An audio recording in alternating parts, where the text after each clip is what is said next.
Hi, I'm Alex Kress, and welcome to this edition of The Big Picture. This week we have a short show, a sort of teaser version of what's to come. We'll take a look at the recurrence of couch fires here in Fredericton, and we'll take a peek into the life of buskers. The urge to set things on fire has been around since the time of the caveman, but students across Canada are taking this urge to a dangerous level. Couch fires are a symbol that school is in, but at what cost to public health? Haley Ryan has more. Every fall, hundreds of couches like this one are set ablaze on campuses across North America. It's unclear exactly when the tradition started, but around the early 1970s, couch fires started happening to celebrate or mourn the outcome of a big sports game.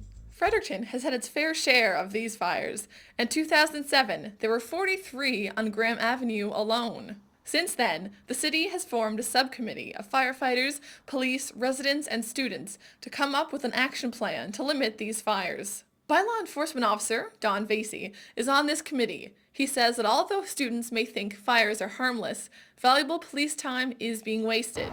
There's only so much the police can do. They have to arrest or they have to enforce it, but they're needed other places other than that. Part of the action plan involves cleaning up any old furniture set out on curbs meant for the garbage pickup truck, because these are the easiest targets for burning. However, if caught, you could be charged for mischief or arson and pay a $1,000 fine, even if no major damage or harm to others has occurred. Fire Inspector Cameron Dunn said although firefighters wear protective gear, if the blaze spreads to a house or ignites trees, it's a risk. And these guys, they don't want to get into a situation where they're going to get injured, They've got families and things as well. Worn, decades-old couches are the ones most used in these fires, and these could contain fire-retardant chemicals called PBDEs, which are released into the air with smoke from the burning couch. Although it's hard to tell if these chemicals have short-term effects on the humans who breathe them in, dogs who just sit on older couches have been found to have high levels of the PBDEs in their bloodstream. There's long-term effects. So, we're talking about your children. If you get a high exposure to this, there could be long-term damage and genetic issues with children. Couch fires have mainly disappeared until the spring, when some students might welcome summer by torching old furniture they don't need anymore. However, the Fredericton Fire Department and police just might get to that kindling first. For Student Journalism, I'm Haley Ryan. Most people work from 9 to 5, but for some, their office is a street corner and their income is spare change. Stephanie Kelly was at the Harvest Jazz and Blues Festival, and she has the story of one busking group who says it's worth it. Fire. It's unpredictable, exciting, and dangerous, much like the lifestyle of those who play with it. Kyle Scott knows this better than most. The Halifax native is a member of the busking group Incendia Modus, which means fire in motion. Scott admits it's not an easy lifestyle. If it's raining or if it's just terrible weather, if we're not feeling good, we have the choice not to work.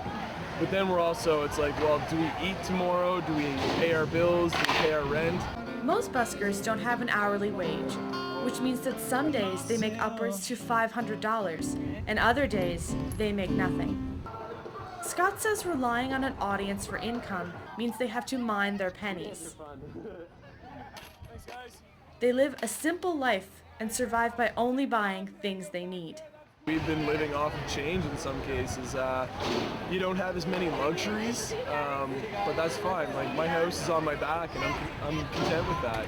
This group performed together for the first time 1 year ago at the Harvest Jazz and Blues Festival here in Fredericton.